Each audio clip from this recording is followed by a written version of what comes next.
Hi, everyone. Welcome. Hi, Judith. Hi. Hi. Thank you so much for being here tonight for our first of our Owning It Accountability Challenge for the August cohort for both Pitch Deck and Reels. Tonight's workshop is Making Your Business Official, Forming a Corporate Entity 101. That's really supported by EMINTUES Arts, which we're very grateful for. And so we have Erika from EMINTUES Arts as well as Craig Manzino to talk about this. So I will hand it over to them. They'll kind of do a brief presentation and then there'll also be time for specific questions. So thanks again for everyone for being here. Yeah, we're really excited. I'm Erika. I'm an attorney at EMINTUES, and our firm has launched this arts initiative, and we're really excited to be part of this workshop. And I'll let Craig introduce himself as well. Hi, Craig Manzino. I'm a CPA located in New York, and been working with EMINTUES for probably a decade. And really, I saw that they were pushing this arts initiative, and we're excited to kind of come on board and help that and try to find other ways to help artists in New York. How many? 1, 2, 3. There's supposed to be 22. I don't necessarily want to start just yet because it's supposed to be like 22 people. I think we have about 9. Yeah, but we can probably start. People will kind of join as they trickle in. I'll share my screen. I guess welcome everyone. I'm going to move this on. So we sort of said who I am. The company I work for is ARMANINO. We're like 20th largest accounting firm in the country. We have offices across the whole country. We definitely try to be very entrepreneurial and innovative and use technology as much as we can. And I happen to operate within our media and entertainment group, which is a much smaller, like 100-person boutique practice, because the firm recognized that, dealing with people in the creative arts, it's a much more hand-holding process. So we get to operate as a boutique practice within a large accounting firm that has, other resources as we need it. But we work mainly with people in entertainment. We're going to send out the deck so you can read more about me, but this is just a long way of saying I've been doing this for a long time, and all I do is work with people in entertainment. Erika? Yeah, I'll introduce our firm. So our law firm is a very, very small little practice area. All we do is form business entities, and then we also handle the compliance matters for those entities on a going forward basis. I would say about 90% of our clients are within an entertainment in some way, whether they're actors, directors, producers, filmmakers, you name it. We help them with their corporate matters. We don't provide tax counsel, so we work really closely with people like Craig who kind of do the tax planning, and then we handle the legal side. And this is my bio too. You'll have this later, so you can read about it if you'd like. First things first, whenever I speak to like a group of people in creative arts, I just always want to stress that, you're in business, you're not trying to be a starving artist, and do things the wrong way. I've met people who kind of think that's the ideal lifestyle, like they think they're bohemians, whatever, but you are in business, and staying on top of the finances is really important. And making sure you're handling it, and you don't have to be the one to do it, but, if you're going into business, it is part of your responsibility to make sure you're getting it done. So, I always say, you need to call 3 people when you start a business: an accountant, a lawyer, and, like Erika, and an insurance agent, especially you guys getting equipment and things like that. Just something I've always said to everyone is there is no free lunch. Make sure you do things correctly. It's going to come back and bite you. One of my staff, her dad says, the only free lunch is the cheese and a mousetrap. So, just try to, nothing's free. And I will say too, on that same note, we have a lot of clients who try and do a lot of the legal work themselves, and it ends up being more expensive in the end because they didn't quite know what they were doing. They're trying to save money. So it is really important that you have a good team in place from the outset, and it will probably end up saving you a lot of time, frustration, and money in the end too. yeah, I'm having I have a client who just did something wrong trying to qualify for PPP money, if you guys know what that is, and he literally is currently out $37,000 and trying to get it back from the IRS. So it's, you know, bad situation. So I tend to like jokes. So there's no business deductions like show business deductions, and that is great for you guys to know. You know, and I put that at the bottom, or so we thought, because under the new tax code and sometimes even under the old one, we couldn't get deductions, and that leads to people needing entities. So that kind of leads us right into why form an entity, and that's what Erika does, and that's all she does. So I'll let her talk about this. Yeah. So there's quite a few reasons why you might want to form an entity. The first being liability protection, asset protection. So if you have a business entity, it's viewed as a separate person, taxpayer for the most part, as your individual self. So for example, if you own a home and you have an issue with your LLC, and you know, there's some sort of recovery against your LLC, your home is protected because it's separate from the assets of the LLC. So that's a really big one, especially as Craig was saying before, if you're renting equipment, doing sort of high stakes activities, it's important to have that liability piece in place. Second, if you're working with partners, it's really important to have a written understanding of who is doing what and how profits and losses will be distributed. And in most entity types, those things are established in the organizational documents. So it kind of forces you to have that conversation and figure out those important details. And then also, you know, with the valuation, holding, IP, and future sales, it can all be within your entity, which is important. The tax strategies and audit risks are Craig's department, not mine. So I'll let him talk about that. But I can also just mention on the vendor and studio requirements, a lot of studios, some production companies too, will require you to have an entity to be paid out as a loan out, and it can be dependent on what type of entity too. So that I think we'll get into that a little bit more later as well. But yeah. Craig, I'll let you. Yeah, we do. And also like what we're, you know, there is the asset protection, but also sometimes, you know, you want these separate entities because you want a specific project to be separate from every other project you're doing, because if you do want to sell it, because ultimately, why are we making these things? You know, yes, we want to create art and get it out in the world, but a lot of times the ultimate goal is to sell it. And if it's within another entity and tied in with other properties in that entity, you know, it gets a little messy. And, you know, when we are as accountants, one of the things we do is we can value these properties for you. And if there's revenue streams associated with a project, if that's in its own entity, it's much easier to value it when you're trying to sell it. But if you have like 10 properties in one entity and there's different, you know, revenue streams coming in, it's harder to segregate it, you know, for the sale. So that's one of the other reasons, you know, we like on our side, everything to be as clean as possible. Obviously, when you're starting out, the extra expense might not be worth it. But that's ultimately, it is, you know, one of the reasons. And, you know, and then also, you know, in terms of tax strategies, obviously, you know, we're going to get into some of that, but also entities are audited a lot less than people are. So, you know, sometimes we like to get into entities. So let's see what else we have. So there are 5 main types. Erika, you want to? Sure, of course. So there's, like as Craig said, 5 entity types. There's sole proprietorship, which doesn't have that liability protection we talked about. The entity, so there is no entity. You're just doing everything on your personal taxes. That is maybe a good idea if you're just starting out and not really sure where it's going, but it doesn't have any of the benefits, obviously the tax benefits or the liability protection. Partnerships, if you can have just a general partnership, which doesn't have any liability protection either, and is generally not a good idea from a legal standpoint.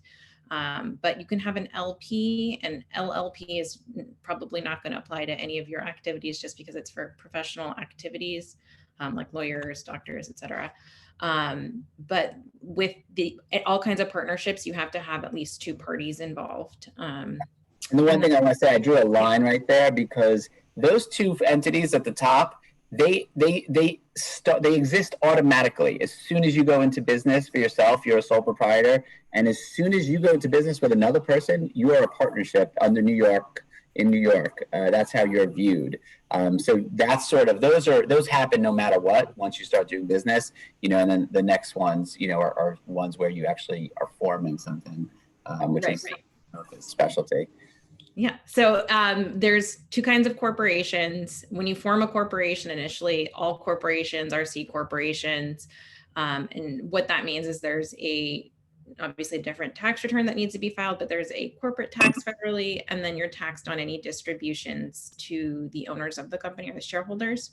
I would say most of our clients who are in similar situations as the participants here, they tend to form S corporations. They tend to be a little bit more beneficial from a tax standpoint, and there is no federal corporate tax. You're just taxed on distributions to the shareholders. There are also state taxes that need to be taken into account there. But the way that those work, they work well with one person. They can also work well with multiple people. You can have a shareholders agreement, which establishes the relationship between the parties if you have multiple owners. And then there's limited liability companies, which you can either be taxed as a partnership or disregarded entity if it's a single member, which just basically means the IRS doesn't recognize it as a separate taxable entity. LLCs are really good for film projects with multiple people who are going to have an ownership stake, because there's a lot of flexibility in how you structure distributions of profits and losses. You can also really be flexible with who has decision-making power and all that kind of fun stuff. Whereas with corporations, it's pretty rigid. Your ownership has to, any distributions have to be in proportion to the ownership of the companies. Yeah, and so an LLC doesn't exist in the tax code. It's not, they think they started in the mid 70s. They haven't been, I shouldn't say that's a while ago now, but so what happens is, if you form an LLC and it's only you default to being a sole proprietor. And then if there's two of you, you default to filing as a partnership. And then you're allowed to make an election to be taxed as a C Corp or an S Corp. So you kind of pick what you are, but there is no actual LLC tax return in the tax code. You kind of pick, and that's why I said, when we put in that, it's any of the above is kind of how you would file your taxes. And then that goes back to, entity selection, which we'll talk about in a little bit. I put this in here because we'll give you this so you could see the kind of, differences of, who can own what, how the liability is, and what the tax structure is. So you guys will have this as a point of reference when we distribute this later. I personally really liked that slide. I thought it was really helpful, like nice, succinct summary. I actually pulled it offline and I found mistakes, and I actually started updating it this morning because they didn't actually really give you guys the complete picture.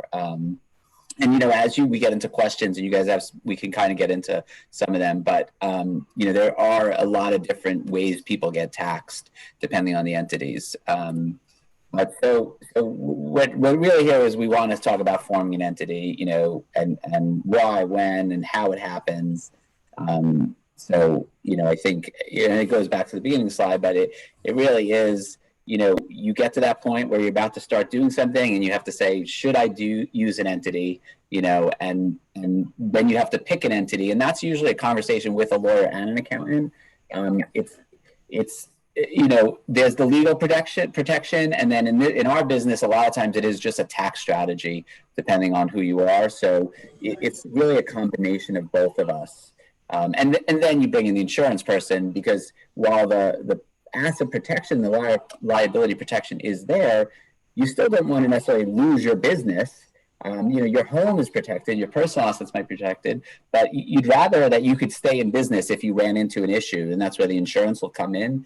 But it is definitely a multi-pronged approach and thought process to make sure that you're thinking about the legal and the tax side. And there are different things, but the actual process is a bit involved. And I think people miss some of that. So I want, so Erika can really talk about that, how it happens. So definitely. So when we have a client that comes to us, and usually I will say most of the time it's clients who come to us who have met with their accountants, and their accountants say, oh, you need to form an entity, you've reached a certain income point, or the way that you're doing write-offs, whatever the case may be, you should really get into an entity. So our firm takes the approach of working, as I said, with our clients' accountants really closely. And so what we'll do is ask some questions. It's usually, do you have a partner? And I would say most of our clients don't have partners. They end up just being a single person. And in that case, we really defer to the accountant, what would be better and what their preference is for the personal tax situation. Unless they are saying, I'm going to be using this as a loan out, and I'm going to be working with studios potentially. In that case, it always has to be a corporation. I think I mentioned this before, but a lot of studios won't allow you to use an LLC as a loan out. But if you're using it to house a certain project, then you have a little bit more flexibility there. And when we have clients that come to us and say, I'm making this film project, we usually default to an LLC there just because there's more flexibility. Oops, excuse me, I'm so sorry about that. There's more flexibility in terms of how you're able to distribute profits and losses. And if you are having financial backing from a third party, you can incorporate that easily into the structure of the LLC without much problem at all. One of the things that I don't think we mentioned too with S corporations, there is a limitation on who can own an S corporation. It can only be individuals, revocable trusts, or I believe, correct me if I'm wrong, resident aliens in the US. Not be a foreigner, that's true. Yeah. So if you have someone, again, in the situation where you're having someone who wants to invest in your film project and they say, I want to do it through my LLC or my existing corporation, you can't accept that investment in an S corporation. You could with a C corporation, but again, I would say that most of our clients, the C corporation doesn't make sense for them from a tax standpoint. It also depends if you're filming and you're trying to get film tax credits, because it's actually a different structure for that. Most of the time we see people forming a C corp to make the film, and then that C corp is owned by an LLC, and that's the most efficient way to get the tax credits, because you actually get a cash credit against your production costs. So again, that's why it's a conversation. I say that the advice of when and why it's very much like therapy. It's very specific to you and your situation. You can't listen to the advice given to your friend, someone who produced something else. You really, because the facts and circumstances are gonna drive it. And like I said, a lot of times we'll think something is really important for taxes, but then the lawyer might say, right, but that's not going to work legally, and that's why it's you need both people talking about it. Definitely. Anyway, so once we've kind of heard your personal situation from the tax standpoint and the legal standpoint, we'll select an entity. And then the formation process itself is pretty similar regardless of where you're forming the entity. What you do is file articles. They all have the little slightly different names in various jurisdictions. You file that with the state. That creates your entity, get you a tax ID number, which you'll use for all your vendors, everything, opening your bank account, obviously paying your taxes. And then we'll also prepare some organizational documents which establish the structure of the company. We'll say who the officers, directors are, who owns what equity in the company. We'll prepare bylaws if you're doing a corporation, which is essentially the rules by which the company has to operate. On the other side, with an LLC, we do an operating agreement, which is kind of all of these things rolled into one place. But we'll do all of the documents, and then you're off to the races. And one thing I should say though too that we didn't talk about too, the jurisdiction of forming is important too. We have so many clients that say, oh, my friend said to form in Nevada because then I don't have to pay tax in New York, and that never works. You can't avoid the tax, but it is an important conversation just based on where you are now, what your future plans are, in the short term and long term, to determine what jurisdiction is best to form in. I'm glad to hear you say that, because I always tell people don't form in, Nevada or Delaware, and the lawyers are always the ones pushing it. So I'm glad that we're on the same page as that. Yeah. Yeah. Well, there are certain circumstances in which it is beneficial, but most of the time it's Right. just more money you have to pay annually to another jurisdiction and annual reports and That's the right. like. Yeah. Yeah, and it makes sense when you're going to be a multi-state corporation like the Gap and you operate in 50 states. You have to pick one, and Delaware has the most sort of case law for corporations, and it has the least rights for like minority shareholders. But that's not really what you guys are doing it for, So that advice makes sense for certain businesses, but not with you guys. And I will say too, that corporate law has evolved in recent years so that you can change jurisdictions. New York is the tricky one. They don't really allow you to change out of New York, but there are ways to do it. So nothing is set in stone either. So if you form in New York and you decide you need to move to California to make your film and you're going to stay there long term, there are options to move the entity. And from a tax standpoint, New York has an annual 20. If you're not actually operating here and you form here, it's $25 a year fee. It's not onerous, so we don't sweat it that much. If you're in California and you're not sure if you're staying, it's an $800 annual fee. So we do think about it a little more if you're going that direction. But if you're here, we don't mind starting in New York from a tax standpoint. So that's again, it's always facts and circumstances. Yeah, exactly. Let's see what else is on here. What else we talk about? So we sort of gotten into this conversation. It sort of has been leading up to this. But the C corps, Erika mentioned it. They do pay a double tax, and the C corp is all corps start as C corps, and you can think of GE, Coke. These are C corps, Microsoft, and what happens is they pay tax on their profits, and then when they give shareholder dividends out to people, you then pay tax on those dividends. So that income gets taxed twice. So that's why there is this potential for double taxation. A lot of times, if you're making a movie, it's never going to make money. It's just losing money. So double taxation might not matter to you. There is a lower corporate tax rate.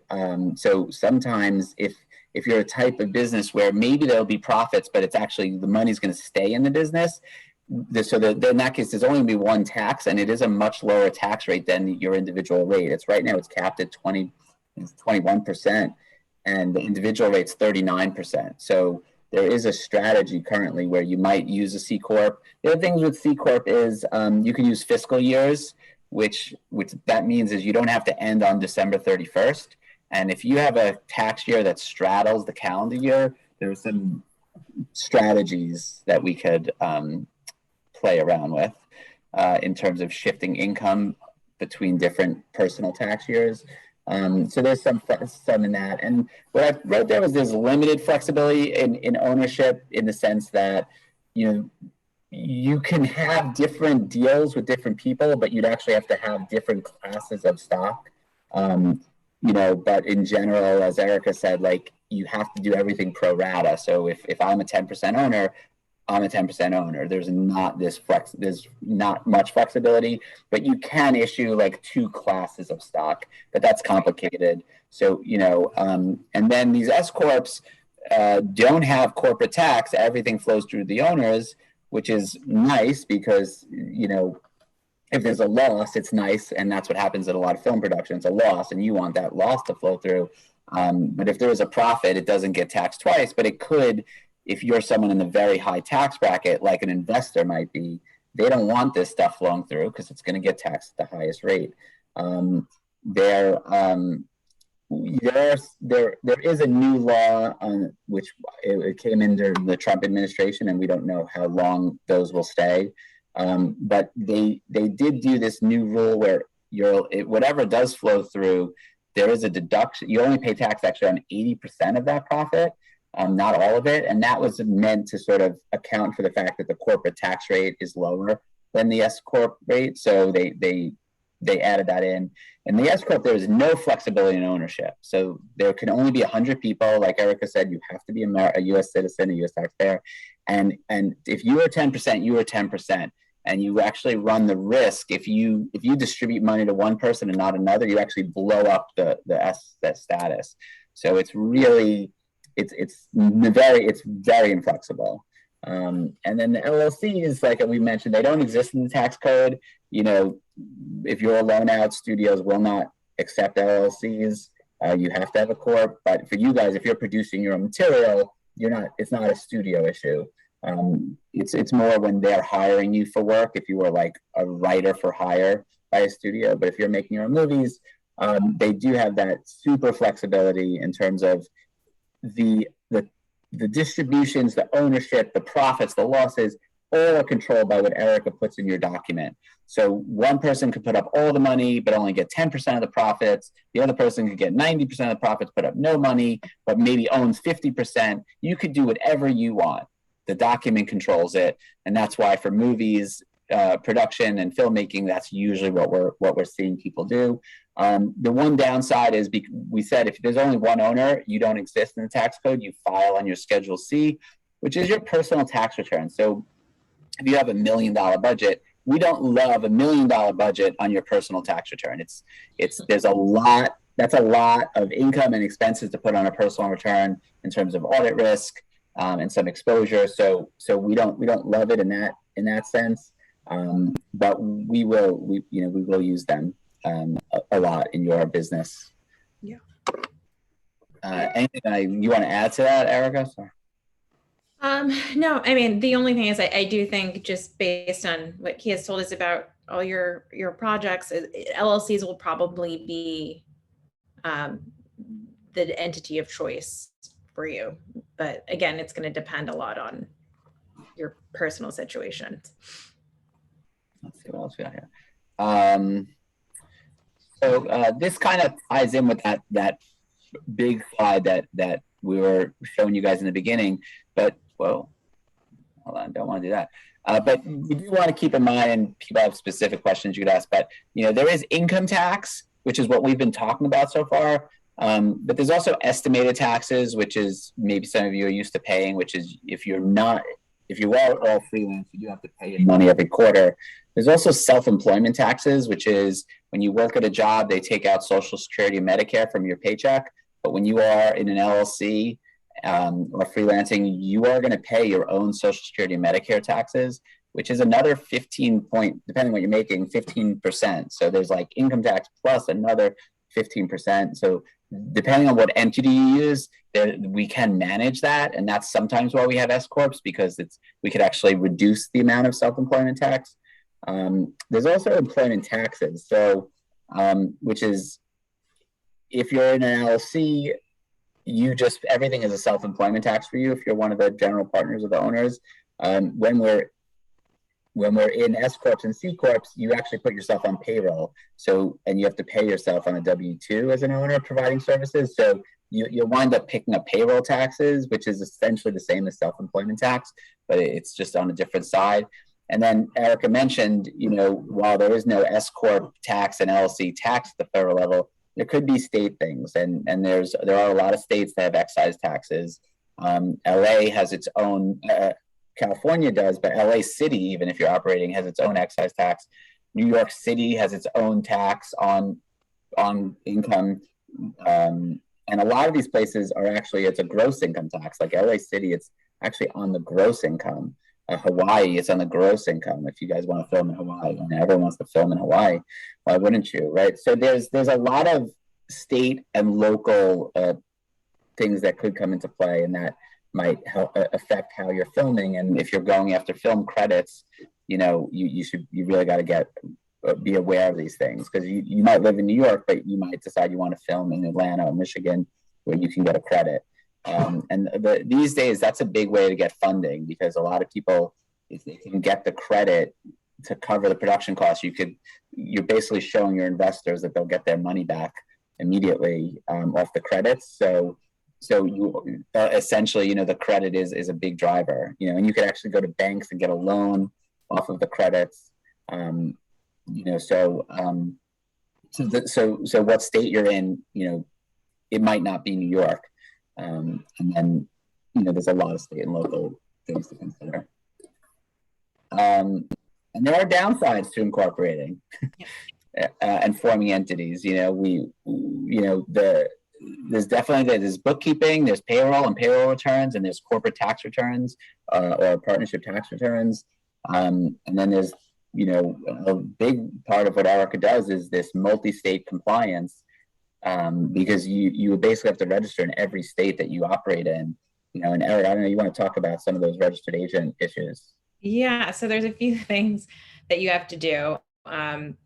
Most states have some form annual or biennial report that you have to file. That's basically a simple corporate disclosure statement, which isn't complicated, but if you forget and don't do it, your company will go into bad standing, and you'll have fees and fines and all this fun stuff. So what our firm does is we handle those for 36,000 companies at this point, to make sure that those filings are not missed and that everyone stays in good standing. Also, depending on the entity type, there are non-filed compliance matters that you have to do. Corporations have to have an annual meeting of the shareholders and directors to address certain corporate matters. And we help with that too. But there are just a lot of little things that probably most people don't think about at the outset that need to continue to be done. That's kind of like the do it right the first time, because you don't want to be caught on the back end of having late fees and being dissolved in states, and then having to get reinstated, and it just costs extra money. So if you could do it right the first time, it's helpful. Right. And one other point to that too is that if you don't do these compliance, one of the things that can happen is that your corporation or LLC wouldn't be recognized as a separate entity. And any liability that you might have, the company may have had, could be passed on to you individually. So it's really important that you do these things so that you're protected in the way that you're expecting to be protected.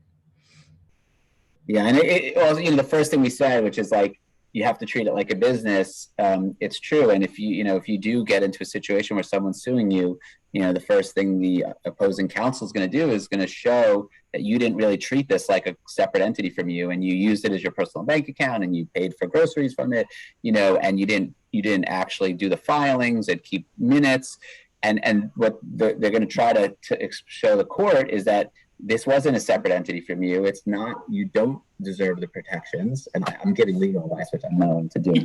But, and the term is called piercing the corporate veil. And that's what they will do. They will pierce the corporate veil, and they'll be able to come right after you. And setting all this up was for nothing. So you do really want to make sure you're doing it right. And that's why we love, working with Erika's company, because they do handle this for all our clients. And, essentially what we're, there it goes.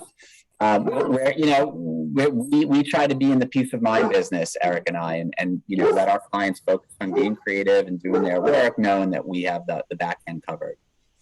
One thing I will mention, and we saw with the PPP with this year that they kind of waived these issues, but in New York right now, I assume most of you New Yorkers, if you are an owner of a corporation, you're not eligible for unemployment. And for a lot of our clients, that amounted, for people who work on and off on projects over the years, that could amount to roughly $10,000 a year of extra income. So if you're forming a corporation and it's not really needed, you might be making yourself ineligible for unemployment. So that's just one thing to sort of be aware of. That the other thing is, if you're in a situation where you could be on payroll from a studio, but you choose to use an entity to provide services, you are picking up what we were talking about before, the self-employment tax or these payroll taxes. It's a 15.3% tax, and let's just say Warner Brothers, they do pay half of it, and you pay half of it.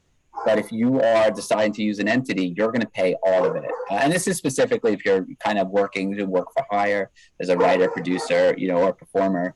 But you are going to be picking up both sides of the self-employment tax, and that could add a lot to your tax bill. So it might seem like you're able to save money, but you might be costing yourself money. And that's the other thing. been doing this for about 20 years, and I've kind of gone through every scenario with clients. I sort of say I'm in the business of selling all my other clients' mistakes to you guys, because like I've seen every, pitfall that they've made. And, there's a lot of people that talk out there, you should form an entity as soon as you're making this much money, you're doing this. And, really you do want to get some advice on it that's directly and specific for your situation, just because there's too much chatter out there. And you don't want to form it. I mean, we spend a lot of time unforming, dissolving companies for people who shouldn't have one, and it's just a lot of money, with no benefit. So I think that was sort of our quick overview for you guys. There's no way we're going to be able to like really educate you completely, but like everything, you really want to be aware of these things so that when it comes up, oh, this is the point where I need to reach out and start talking to someone. So I think, now we just kind of want to hear more from you guys and what questions you have. Because I think we didn't want to like guess and at what you might want to hear about. So we want to make sure there's a lot of room for you guys to ask questions. Yeah, it looks like there was a couple of questions in the chat that I can read, and then we can start there and then go from there.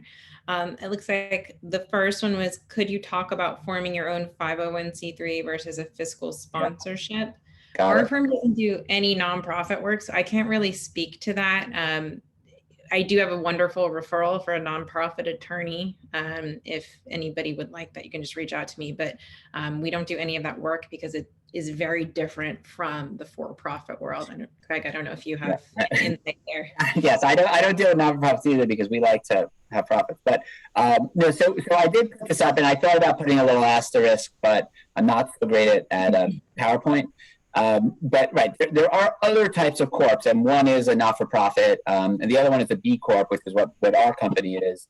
And it's a new type of thing that a lot of people in creative arts have been getting into. But so I'll just say quickly, a B Corp is when you kind of like the ideas of a not-for-profit, but you want to be for-profit, because a for-profit entity, you own it. A not-for-profit, you don't own it. And if it takes off and makes money, you are not allowed to get distributions of profits from it. So, but a B Corp is a for-profit entity, but you have agreed to meet certain standards and transparent standards in terms of social mission, an environmental mission, and a community mission. And it's a sort of in the middle thing that we've been seeing some people do. And we're actually the only accounting firm in the country that is a B Corp, where we actually have to meet certain standards, and we get scored on them to keep our status.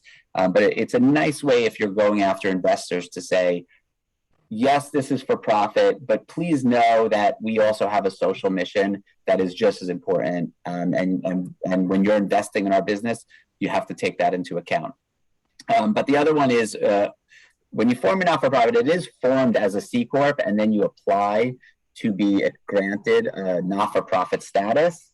But it is complicated and expensive.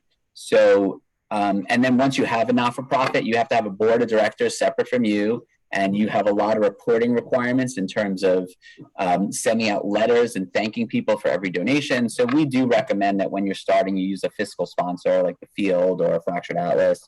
And what that is that they are a not-for-profit and you fall under their umbrella, and they basically just take a fee, usually around 6%. So if you raise $100, you're only going to get 94 of it, but you have no formation costs, no responsibility of reporting, and it's definitely a much simpler way of doing things. And the other good thing about using a fiscal sponsor is you might be raising money, and maybe you're raising $100,000, and maybe you've finished raising $100,000 in December.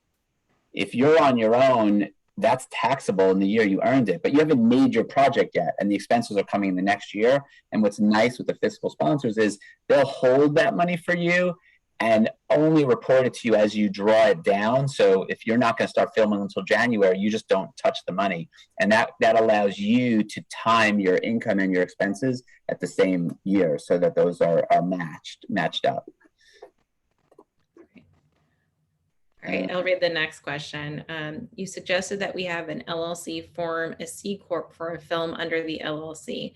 Can you explain this in more detail? Yeah, so the tax credit. So this is only when you're talking about you're going to get a film tax credit, and there are specialists in film tax credits, which I'm not, and every state is different because it's done by the state, but.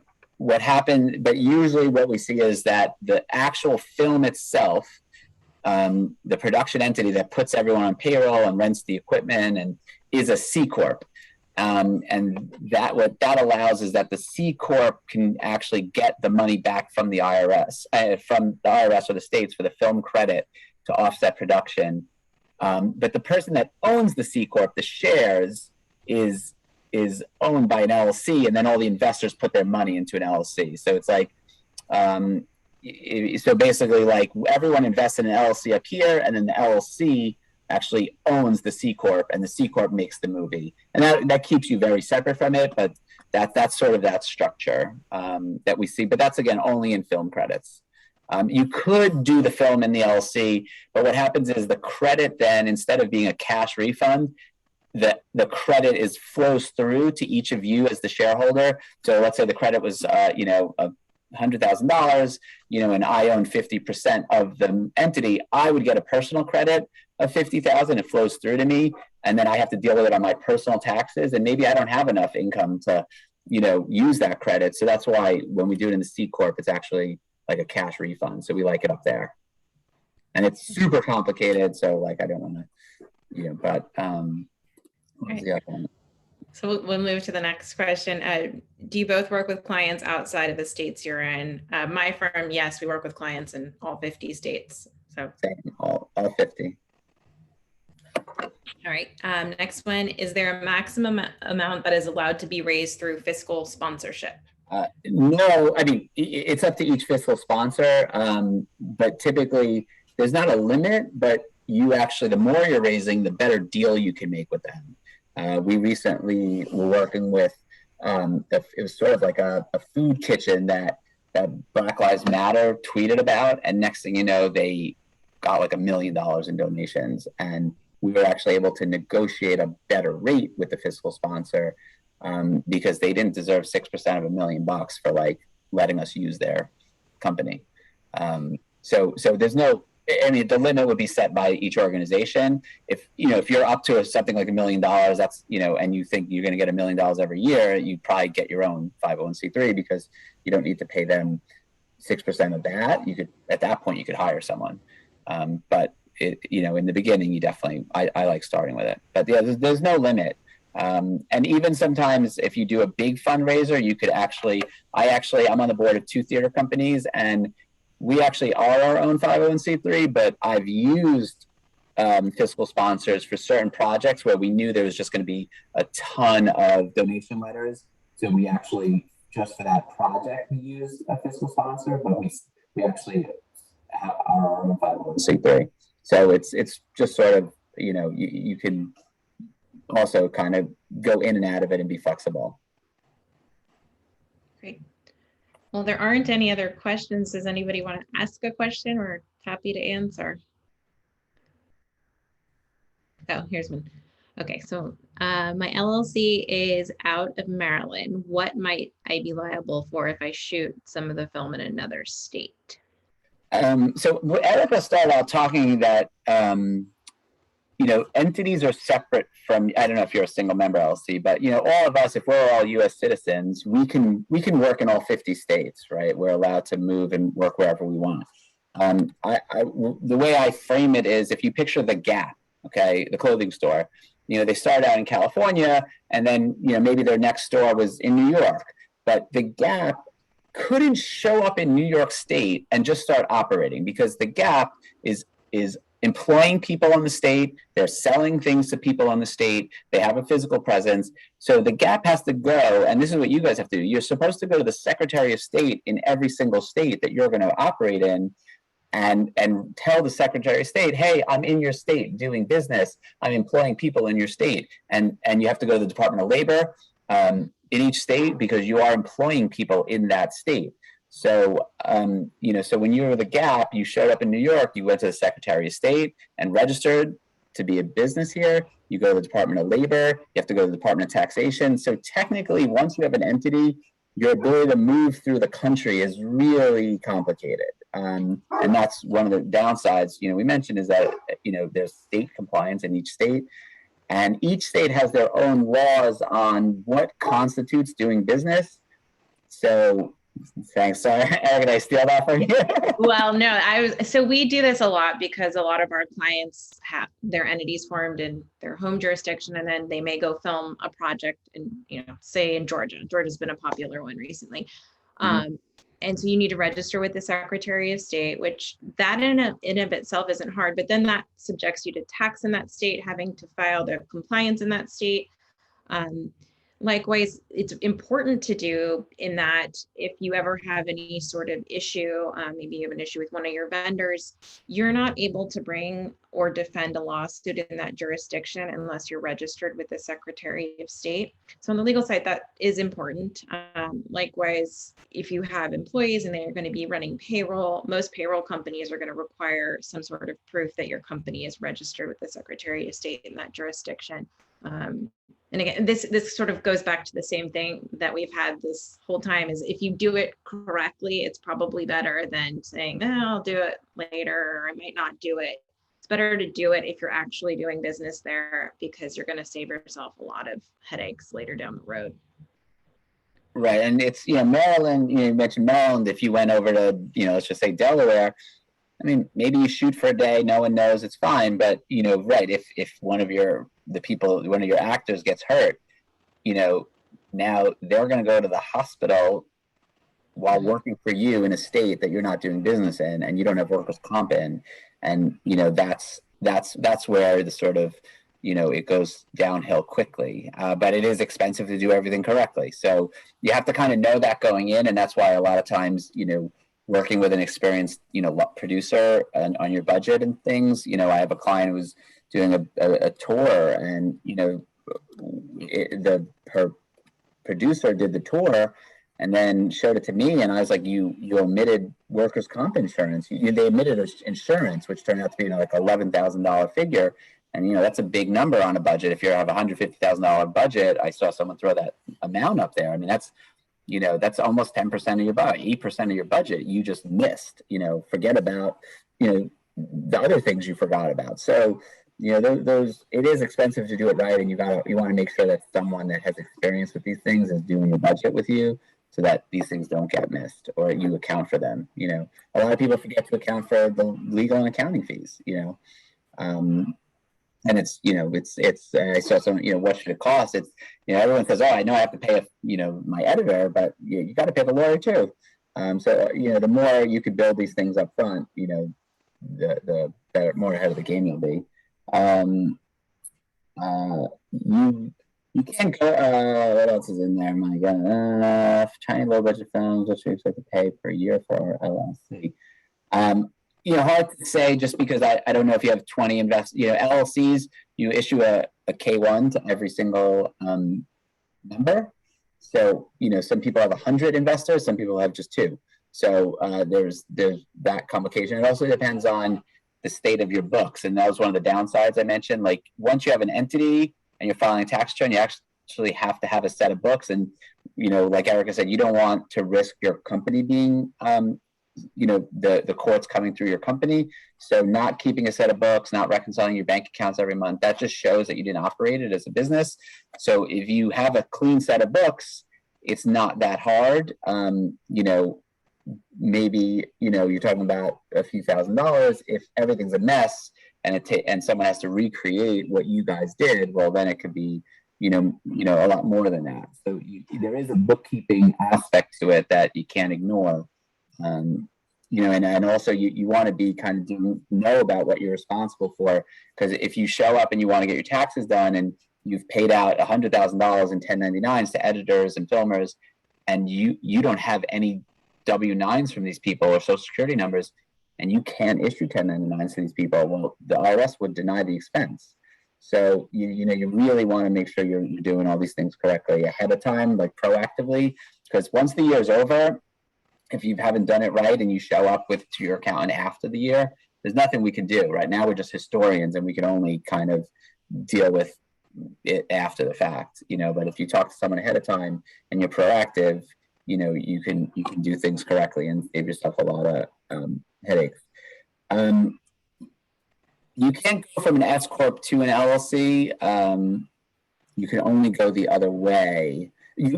Technically, if you distribute well, it depends if you have assets, but right, Erika, you can't go. Yeah, and I think that when it really depends on that question. So the question is, already have an S corporation since 2005, you're not going to change it to an LLC. And it really depends on what you're using it for. So if it's to house a project and you're the only owner, it probably would be okay and you don't need to redo it.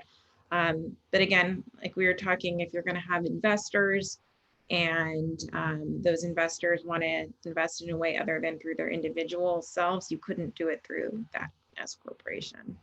And also, if you have a project, again, it may not matter if it's not valuable, but if you own a project in an S corp, to go to an LC, you actually are distributing that asset to yourself. And if there's value associated, it's actually a taxable event.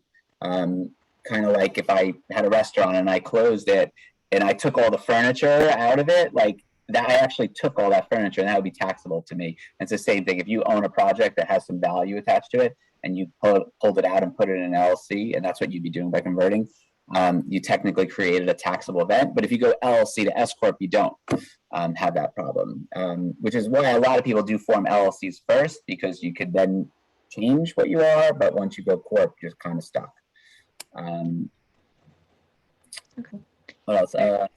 One more question about working in other countries. Is it something that your firms could provide assistance with? Our firm only handles US based entities, so we wouldn't be able to assist, but Craig, I don't know. It depends what you mean. Like we don't file tax returns in other countries, except we do have a office in Vancouver. And then we have like affiliates that we work with in other countries, but we don't file tax returns in other countries. But if it comes to your US tax return and you work in other countries, that's something we deal with all the time. And most of our clients are working in multiple countries, and usually we're reporting net income in the US if you're American and taking credits for what you've paid in other countries, but we don't file tax returns in those other countries. But most of our clients, I shouldn't say most, many of our clients work in multiple countries. And and the way it works is there are tax treaties that the US has with every country, or most countries. So, let's just say, France or whatever, our tax treaty is that France is going to tax you on what you make in France, and then you can claim a credit in the US for that. So that would offset your federal income tax. But if you're, let's just say, a New Yorker, you would still owe New York tax. So you could get a credit for paying another country, but then you'd still owe New York. And the one downside is, it's always about the tax rates. So France's rate is 45. Ours is probably more. Most people are more like 25 here. So you are losing 20%, but you're not paying double tax. You're just paying tax at the higher rate.